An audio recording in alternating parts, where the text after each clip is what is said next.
Il Veneto al 300%, ovvero 300 vini di 100 produttori per rappresentare il meglio della produzione enologica veneta.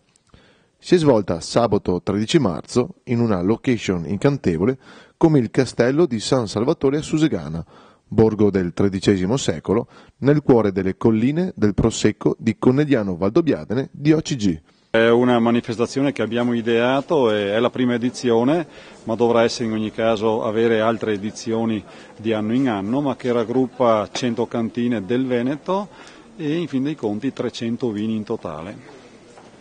È una manifestazione voluta da noi proprio perché è un tema per pensare alla selezione che abbiamo fatto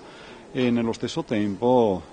avendo questa selezione, è evidente che ci siamo posti all'evidenza nel poter pensare che non sia una guida o un tema per una distinzione delle guide, ma sicuramente il pensiero a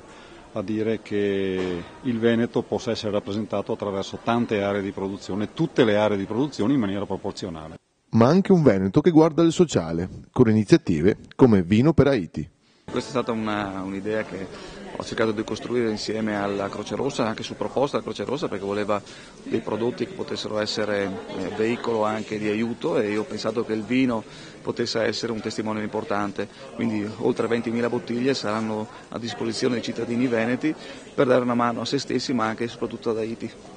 Presenti alla manifestazione alcune aziende associate a cantine di marca: Cadiraio, Cecchetto, Astoria Vini,